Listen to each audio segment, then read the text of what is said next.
యేసుక్రీస్తు ప్రభువారు సమాధిని గెలిచాడు, మరణాన్ని గెలిచాడు. ఆ తర్వాత ఈ ప్రపంచంలో అన్ని శక్తుల మీద విజయాన్ని సాధించినటువంటి వాడు యేసుక్రీస్తు ప్రభువారు. Is not an ordinary God. ఆయన అసాధారణమైనటువంటి వ్యక్తి. పిలాతు అంటాడు, ఈ నిజముగా దైవ కుమారుడే, ఈ నిజముగా దేవుడే అని ఒక శతాధిపతి ఒప్పుకోవడం జరిగింది. యేసుక్రీస్తు ప్రభు యొక్క పునరుత్థానం ప్రవచనాత్మకమైంది.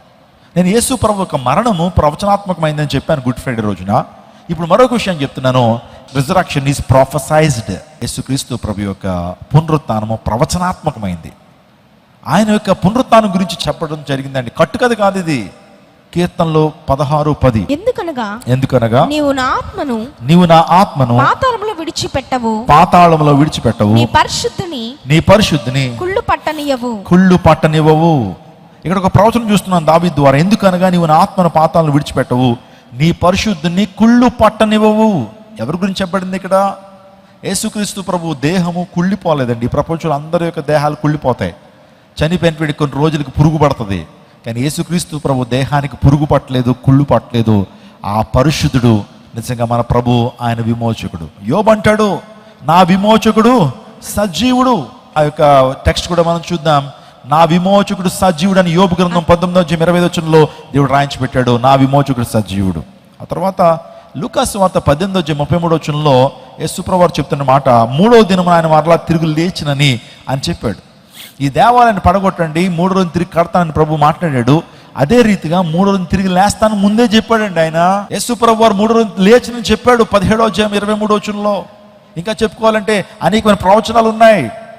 యోహాను సువార్త 10వ అధ్యాయము 18 చదువుదాం. ఎవడు నా ప్రాణమును తీసుకొనడు, నా అంతట నేనే దాన్ని పెట్టుచున్నాను, దాన్ని పెట్టుట నాకు అధికారం ఉంది. యేసు ప్రభు తన ప్రాణం పెట్టడానికి దానికి అధికారం ఉంది, దాన్ని తిరిగి తీసుకోవడానికి అధికారం ఉంది. చాలా మంది ఈ రోజున ముందుకొచ్చి మాట్లాడుతున్నారు, ఆయన ప్రాణము ఎందుకు పోయింది, యెహోవా ఆయన రక్షించలేకపోయాడా, ఆయన ఎందుకు సిలువ దిగి రాలా, ఎందుకు ఆయన మరణించడానికి మహిమ లేదా, ఆయనకి శక్తి లేదా, ఆయనకి ప్రభావం లేదా, ఎందుకు ఆ శ్రమ అనుభవించాలి, ఆయన 3 మేకులు తీసుకోలేడా, 3 మేకులు తీసుకుని కిందకి రాలేడా అని చాలామంది మాట్లాడుతున్నారు. ఆలోచించేయండి. ఆయన అంటున్నాడు, నా ప్రాణం పెట్టడానికి నాకు అధికారం ఉంది, దాన్ని తిరిగి తీసుకోవడానికి అధికారం ఉంది. I have got an authority to give my life and to take back my life. యేసుక్రీస్తు ప్రభులు వారు ఆయన తన ప్రాణాన్ని ఇష్టపూర్వకంగా ఇచ్చాడండి. ఆయన మరణించడం ఆయనకి తండ్రికి ఇష్టమైంది, అంటే దేవునికి ఇష్టమైంది. అందులో బట్టే యేసు ప్రభువారు ప్రాణం పెట్టారు తప్పించి ఆయన ప్రాణాన్ని ఎవరో తీయలేదండి. ఆయనకి అధికారం ఉంది, తన ప్రాణం పెట్టడానికి దాన్ని తిరిగి తీసుకోవడానికి అధికారం ఉంది. చెప్పాడు ఆయన, నేను మరలా నా ప్రాణాన్ని తిరిగి తీసుకుంటాను. పునరుత్థానం గురించి ఆయన మాట్లాడాడు. అదే యోహాను సువార్త 2:18 ఈ దేవాలయాన్ని పడగొట్టుడి, 3 దినంలో దాన్ని నిలుపుదునని వారితో చెప్పాను. దేవాలయం అంటే ఈ మనుషులు కట్టడాలు కాదండి. నిజంగా యెరూషలేములో ఉన్నటువంటి ఆ శృంగారం అనే దేవాలయం కాదు. సొలొమోను కట్టిన దేవాలయం గురించి దేవుడు మాట్లాడట్లేదు. కానీ హృదయం అనే ఆలయం, హృదయం అనే దేవాలయం, ఈ జీవితం అనే ఆలయం గురించి మాట్లాడుతూ దాన్ని మీరు పడగొట్టండి, 3 రోజులు తిరిగి లేపుతానన్నాడు. ఏమండి పాస్టర్ గారు, అసలు రుజువులు ఏమైనా ఉన్నాయా? యేసు ప్రభు నిజంగా లేచాడా, నిజంగా ఆయన పునరుత్థానుడు అయ్యాడా? ఇదేదో చెప్తున్నారు కానీ నిజంగా ఏమైనా ఆధారాలు ఏమైనా ఉన్నాయా? ఆధారాలు లేకుండా మనం నమ్మం కదా. ఇప్పుడు యేసు ప్రభు యొక్క ఖాళీ సమాధి గొప్ప ఆధారంగా ఉంది. చూడండి, ఖాళీ సమాధి, యేసు యొక్క ఖాళీ సమాధి ఈ రోజున ఆయన పునరుత్థానుడు అయ్యాడనేటువంటి విషయం తెలియజేస్తుంది ఆయన ఖాళీ సమాధి. సో గొప్ప విశ్వాసానికి ఆలంబనగా ఉంది. ఆ తర్వాత ఆయన నారబట్ట, ఈ విషయాన్ని ఒక్కసారి నేను కొన్ని విషయాలు చెప్తాను మీతో, చాలా జాగ్రత్తగా వినండి. సో నారబట్ట, యేసుక్రీస్తు ప్రభు యొక్క దేహానికి నారబట్ట చుట్టారండి. యేసు ప్రభు ఆయన మరణించిన తర్వాత ఆయన దేహాన్ని అరిమతియా యోసేపు అనేటువంటి వ్యక్తి, జోసెఫ్ ఆఫ్ అరిమతియాస్, ఆ వ్యక్తి ఏం చేశాడంటే యేసు ప్రభు యొక్క దేహాన్ని ఆయన తీసుకుని తన కోసం తొలుచుకున్నటువంటి సమాధిలో యేసు ప్రభు దేహాన్ని పెట్టుకాడు. ఎందుకంటే ఆయన మీద అభిమానంతో, ఆయన రహస్య అనుచరుడు కాబట్టి. ఈ యొక్క జోసెఫ్ అరిమతియా అనేటువంటి వ్యక్తి ఎవరు అని ఆలోచన చేస్తే, జోసెఫ్ అరిమతియా అనేటువంటి వ్యక్తి సన్హెద్రిన్లో ఒక మెంబర్, ఇది చీఫ్ మెంబర్.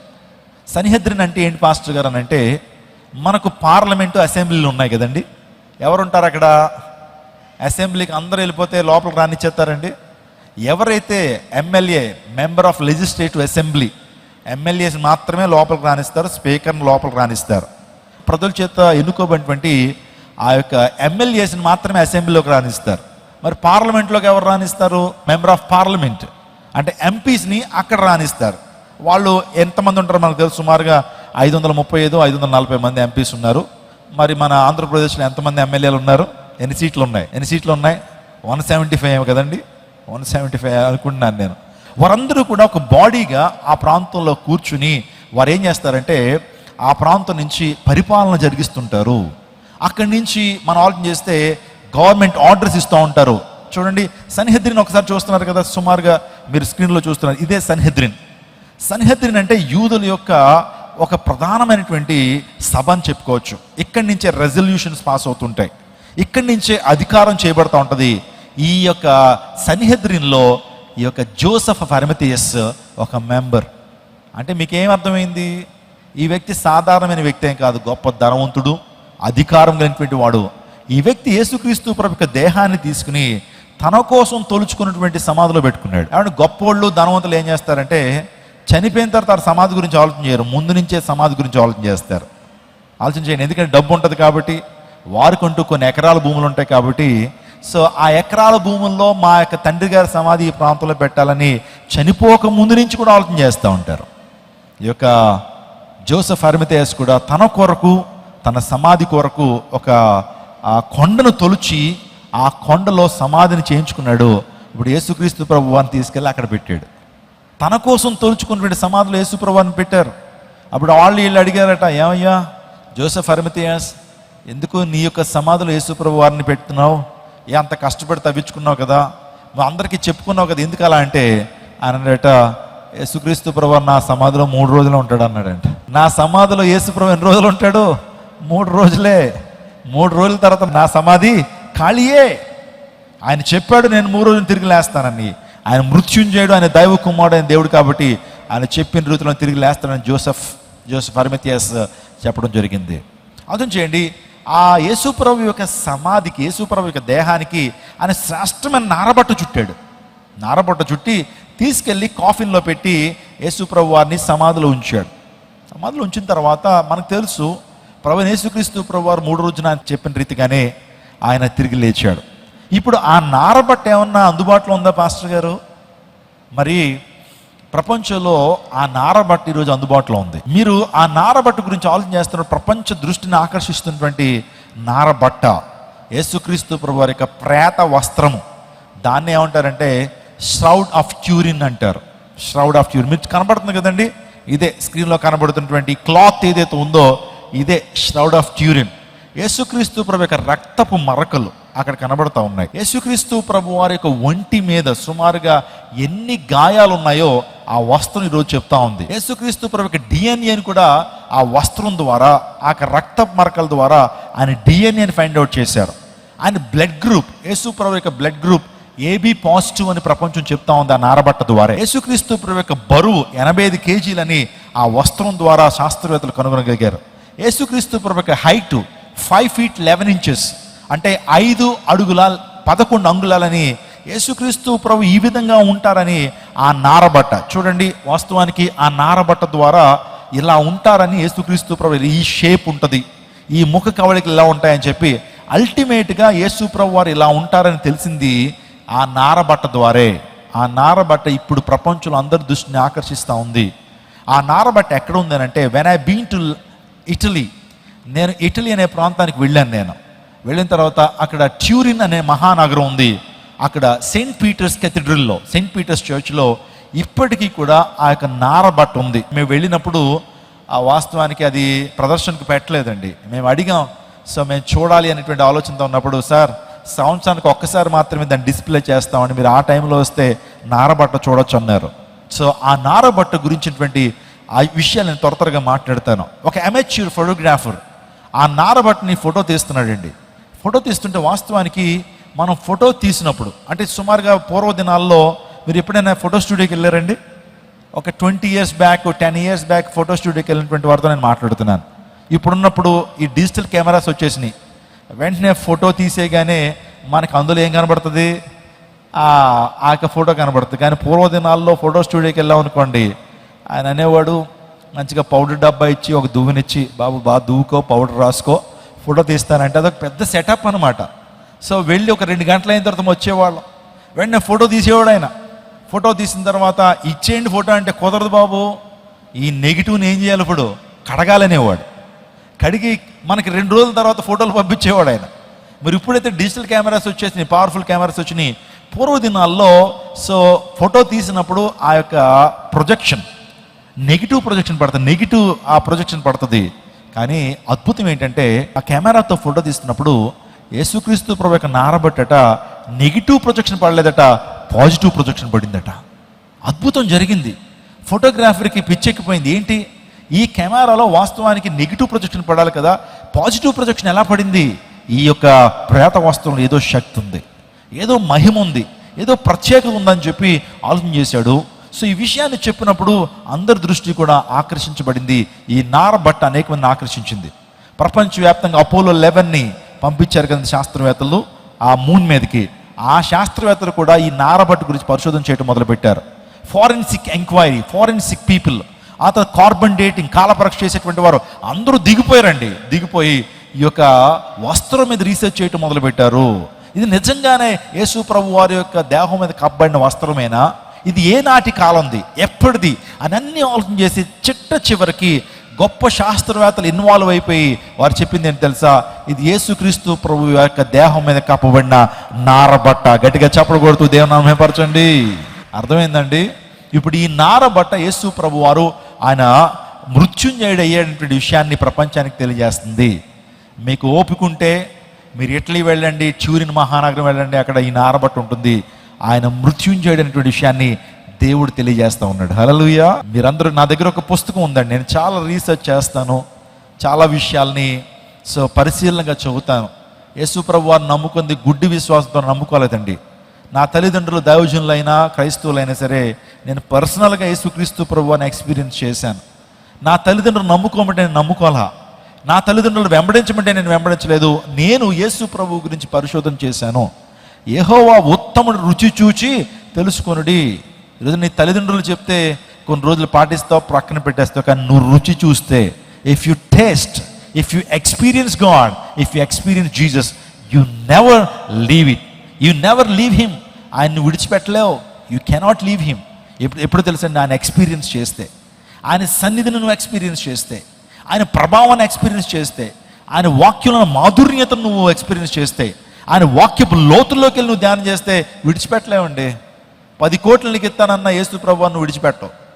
ప్రాణం పోతున్నా సరే ప్రభువును విడిచిపెట్టవు నువ్వు. ఎందుకు తెలుసా, వెన్ యూ ఎక్స్పీరియన్స్ గాడ్, దేవుని ఎక్స్పీరియన్స్ చేసినప్పుడు. నేను ఎక్స్పీరియన్స్ చేశాను. నేను అమెరికాలో దేవుని వాక్యాన్ని అందిస్తున్నప్పుడు దేవుని వాక్యాన్ని కొన్ని ఆధారాలతో మాట్లాడుతున్నాడు. ఒక వ్యక్తి ఆ కూర్చుని విన్నాడు. కూర్చున్న తర్వాత పరుగు నా దగ్గరికి వచ్చి ఒక పుస్తకం నా చేతిలో పెట్టాడు. అయ్యా, ఈ పుస్తకం మీకు చాలా ఉపయోగపడుతుంది. ఎందుకు తెలుసా, మీరు చాలా మందిని రీచ్ అవుతారు, లక్షల మందిని మీరు రీచ్ అవుతారు. ఈ పుస్తకం నాకంటే మీ దగ్గర ఉంటుంది శ్రేష్టమని ఒక పుస్తకాన్ని నా చేతిలో పెట్టాడు. ఏముంటుందనంటే, this is the forensic enquiry of Lord Jesus death and resurrection. అంటే ఫారెన్సిక్ ఎంక్వైరీ అంటే ఈ పుస్తకంలో చాలా అద్భుతమైన విషయాలు రాయబడ్డాయండి. యేసుక్రీస్తు ప్రభు యొక్క మరణం గురించి, యేసు ప్రభు పునరుత్థానం గురించి ఈ పుస్తకంలో రాయబడ్డాయి. ఈ ష్రౌడ్ ఆఫ్ ట్యూరిన్ కావచ్చు, అనేకమైన ఆధారాలతో కూడినటువంటి అంశాలు ఈ పుస్తకంలో రాయబడ్డాయి. మీరు చదివి అనేక మందికి చెప్పండి సార్, అనేక మందికి చెప్పండి సార్, బలపడతారు. అనేక మంది యవనస్తులు తెలుసుకోవాలా. ప్రపంచవ్యాప్తంగా అనేక మంది తెలుసుకుంటే యేసుక్రీస్తు ప్రభువును ఆరాధించేటువంటి వారు అనేక మంది ఉంటారయ్యా. ఈ పుస్తకాన్ని మీరు చాలా జాగ్రత్తగా చదివి ఈ మీ సంఘాల్లోనూ, పబ్లిక్ మీటింగ్స్లోనూ, ఆ తర్వాత స్వాత సభలోనూ చెప్పండి అయ్యా అని భారంతో నాకు పుస్తకాన్ని చెప్పాడు. ఇదే the crucifixion of Lord Jesus to the forensic enquiry. ఈ పుస్తకం నా దగ్గర ఉందండి. చాలా విలువైన పుస్తకం. ఒకవేళ మీకు దొరకదు, ఇప్పుడు ఇది అంత అందుబాటులో ఉండదు, చాలా రేర్ బుక్. నా దగ్గర ఉంది. ఎప్పుడైనా సరే మీరు చదువుకుని ఇచ్చేస్తానంటే నేను చాలా మీ దగ్గర ఏమంటే కొన్ని ఆధారాలు తీసుకుని మీకు ఆ పుస్తకాన్ని ఇస్తాను. అందరికీ ఊరికి ఇవ్వను. మీరు చదవాలనుకుంటే నాకు ఒకసారి చెప్పండి, చాలా కాన్ఫిడెన్షియల్గా ఆ పుస్తకాన్ని మీకు ఇస్తాను. నారబట్ట యేసుక్రీస్తు ప్రభు యొక్క పునరుత్థానానికి ఆధారంగా ఉంది. అంటే పునరుత్థానం మన జీవితాల్లో ఏం తీసుకొస్తుంది? పునరుత్థానం వల్ల ప్రయోజనం ఏంటంటే, మొదటి ప్రయోజనము, క్రీస్తు అధికారము రుజువు చేయబడింది. అందరూ చెప్పండి. పునరుత్థానం, యేసు ప్రభు పునరుత్థానం ద్వారా కలిగే ప్రయోజనం ఏంటంటే, his dominion has been proved. యేసుక్రీస్తు ప్రభు యొక్క అధికారం ఏం చేయబడింది? రుజువు చేయబడింది. ప్రభువు అధికారం కలిగినటువంటి వాడా కాదా అని చెప్పాడు రోమా 9:5. ఈయన సర్వాధికారం నుండి దేవుడు అండి, నిరంతరము స్తోత్రార్హుడై ఉన్నాడని ఆయన గురించి చెప్పబడింది. ఆయన అధికారము రుజువు చేయబడింది, మరణం మీద అధికారం ఉందని రుజువు చేయబడింది. మీరు జాగ్రత్తగా మత్తయి 27 అధ్యాయములో మనం చూస్తే, క్రీస్తు సమాధిపై రాతిని పొర్లించి ఆ రాతికి ముద్ర వేసి కావలి వారిని నియమించారు. అంటే యేసు ప్రభు వారు సమాధి ముందు ఒక రాతిని పెట్టి ఆ రాతి మీద రోమన్ సీల్ వేశారు. ఇప్పుడు యేసు ప్రభు వారు ఆయన పునరుత్థానుడు అవుతున్న సందర్భంలో ఆ ప్రాంతంలో భూకంపం వచ్చింది. ఏమొచ్చింది? యేసు ప్రభు వారు మరణిస్తున్న టైంలో కూడా భూకంపం వచ్చింది. యేసు ప్రభు వారు ఆయన పునరుత్థానుడు అవుతున్నప్పుడు కూడా భూకంపం వచ్చింది. రాయి దొర్లించబడింది, ఆ ముద్ర తీసివేయబడింది. కావలి వారు చచ్చిన వాళ్ళ వారే పడిపోయారట. ఏమండి, ఆ శబ్దానికి, ఆ భూకంపానికి, అక్కడ మహిమకు కావలి వారు అంటే వాచ్మెన్, ఆ యొక్క సైనికులందరూ కూడా చచ్చిన వాళ్ళు వారే పడిపోయారు వాళ్ళు. మీరు ఆలోచన చేయండి, ఈ లోక సంబంధమైనటువంటి ముద్రలు, ఈ లోక సంబంధమైన ప్రభుత్వ ముద్రలు, నిజంగా ఆధిపత్య ముద్రలు సమాధిని ఆపలేవు. యేసు ప్రభు యొక్క మరణాన్ని ఆపలేకపోయినాయి. రోమన్ గవర్నమెంట్ ఏం చేశారంటే ఇంచుమించుగా 200 మంది సైనికులను అక్కడ పెట్టారు. ఏమంటే ఆ 200 మంది సైనికులు యేసు ప్రభు పునరుత్థానాన్ని ఆపారా? ఆ తర్వాత రోమన్ సీలు వేసి ఒక మంచి రాయి పెట్టారు అక్కడ. ఆ రాయి ఏమన్నా ఆపిందా? ఈ ప్రపంచంలో ఏ శక్తి అయినా సరే యేసు ప్రభు పునరుత్థానాన్ని ఆపిందా? ఆలోచన చేయండి. ఆయన అధికారము, ఆయనకి అధికారం ఉంది. ఏ అధికారాలు పనిచేయవు. హల్లెలూయా. ఈ ప్రపంచంలో ఆయన శక్తి ముందు ఏ శక్తి పనిచేయదు. క్రీస్తు పునరుత్థానము ఆయన అధికారం రుజువు చేసింది. అది మొదటి అంశం. రెండో అంశం చెప్తున్నాను, మరణం నిరర్ధకమై దాని అర్థం మారిపోయింది. అర్థమవుతుందా? మరణము నిరర్ధకం అయిపోయింది. మరణానికి ఉన్న శక్తి పోయింది. మరణానికి ఇంకా విలువ లేకుండా పోయింది. మరణానికి భయపడలేదు ఎవరు? యేసుక్రీస్తు ప్రభు వారు పునరుత్థానం తర్వాత ఓ మరణమా ఓస్ అంటున్నారు అనమాట. ఓ మరణమా ఏంటి అంత లైట్ థింగ్ అది? మరణం అంటే అందరికీ ఈ రోజున భయమే కదండి. పాస్టర్ గారు మార్నింగ్ నుంచి చూస్తున్న మరణం అంటున్నారు. ఏంటి సార్, మాకేంటుంటే భయం వేస్తుందండి, మరణం అంటున్నారు. అనొద్దు సార్ అది అంటారేమో మీరు. అంత ఈజీగా అనగలుగుతున్నానంటే సో యేసు ప్రభు యొక్క పునరుత్థానం. హల్లెలూయా. ఈజీగా మాట్లాడుకోవచ్చు మరణం గురించి. మరణం లైట్ చేసేసాడు దేవుడు. మరణాన్ని నిరర్థకం చేశాడు. తిమోతికి రాసిన 2వ పత్రిక 1వ అధ్యాయం 10వ వచనం చదువుదాం. అక్కడ ఆ మాట అపోస్తలుడైన పౌలు చెప్తా ఉన్నాడు. నా మాట కాదు ఇది. ఆ అపోస్తలుడైన పౌలు 2వ తిమోతికి రాస్తున్న 1:10, మన క్రియలను బట్టి కాక తన స్వకీయ సంకల్పమును బట్టి అనాది కాలముననే క్రీస్తు యేసునందు మనకు అనుగ్రహింపబడినదనియు క్రీస్తు యేసును మన రక్షకుడి ప్రత్యక్షత వలన బయలుపరచబడిన కృపను బట్టి మనల్ని రక్షించి పరిశుద్ధమైన పిలుపుతో ఆయన మనల్ని పిలిచెను. అక్కడ క్రీస్తు యేసు మరణం నిరర్థకము, క్రీస్తు యేసు మరణం నిరర్థకము చేసి, ఆ మాట ఒకసారి స్క్రీన్ వైపు చూడండి. చివరి భాగంలో మీరు ఒకసారి చూడొచ్చు. క్రీస్తు యేసు మరణమును నిరర్థకము చేసి జీవమును అక్షయతను సువార్త వలన వెలుగులోనికి తెచ్చాను. క్రీస్తు యేసు మరణం నిరర్థకం చేశాడట. అంటే యేసు ప్రభువారి పునరుత్థానం ద్వారా మరణం ఏమైంది? నిరర్థకం అయింది. ఆ మీనింగ్ అర్థమవుతుందా మీకు? అంటే మరణాన్ని ఏం చేశాడంటే దేవుడు నిరర్థకం చేశాడు. మరణాన్ని ఎలా చేశాడు? మరణానికి ఉన్న శక్తిని తీసేశాడు. మరణానికి ఉన్న శక్తిని నిరర్థకం చేశాడు, నిర్వీర్యం చేశాడు. ఇప్పుడు మరణం మనకు లైట్ అయిపోయింది. మరణిస్తే ఏంటి, ప్రభుతో ఉంటాను నేను. స్తోత్రం చెప్పండి. మరణం అందరికీ వస్తుందా రాదు? ఇదేదో పెద్దది అనుకోవద్దు. మరణం అందరికీ వచ్చేస్తుంది. అందరూ ఫేస్ చేయాల్సిందే. కూర్చున్న ప్రతి ఒక్కళ్ళు ఏదో ఒక రోజున మరణాన్ని ఫేస్ చేయాలి. నేను ఫేస్ చేయాలి. Everybody should face death. మరణం గురించి మనం మాట్లాడుకోం, కానీ ప్రతి ఒక్కరికి అది అనుభవపూర్వకమైంది అయిపోతుంది. ఏనాటికైనా పాలిమాల్ మరణాన్ని ఫేస్ చేయాలా? ఏ నాటికైనా చనిపోవాలా? వింటున్న మీరు ఏ నాటికైనా మరణించాలి. కానీ ప్రభు యేసునందు మీరు మరణిస్తే మరణం నిరర్థకం చేసిన యేసుక్రీస్తు ప్రభు వారు మీకు పునరుత్థాన శక్తిని ఇస్తాడు. హల్లెలూయా. ఆయన ఏ విధంగా పునరుత్థానుడయ్యాడో అటువంటి పునరుత్థాన శక్తిని ఆయన ఇవ్వడానికి ఇష్టపడుతున్నాడు. మనం కూడా పునరుత్థానము జీవము నేనే, నా యందు విశ్వాసం ఉంచినటువంటి వారు మరణించినా తిరిగి లేస్తారు. This is the blessed hope of Christianity. This is the blessed hope of every Christian God could give you. దేవుడు ఇవ్వగలిగేటువంటి గొప్ప నిరీక్షణ. ప్రభువుని ఎందుకు నమ్ముకోవాలో చెప్తున్నానండి. ప్రభువుని ఎందుకు మీరు నమ్ముకోవాలి, ఎందుకు సంఘానికి రావాలి, ఎందుకు ప్రభువుని ఆరాధించాలో చెప్తున్నాను. స్వస్థత కొరకు, ఆర్థికపరమైన ఇబ్బందుల కొరకు, లేకపోతే జాబుల కొరకు, గర్భఫలం కొరకు మాత్రమే కాదు, అన్నిటికంటే ప్రాముఖ్యంగా ప్రభువునికి పునరుత్థాన శక్తిని ఇస్తానని యేసయ్యను నమ్ముకోవాలి.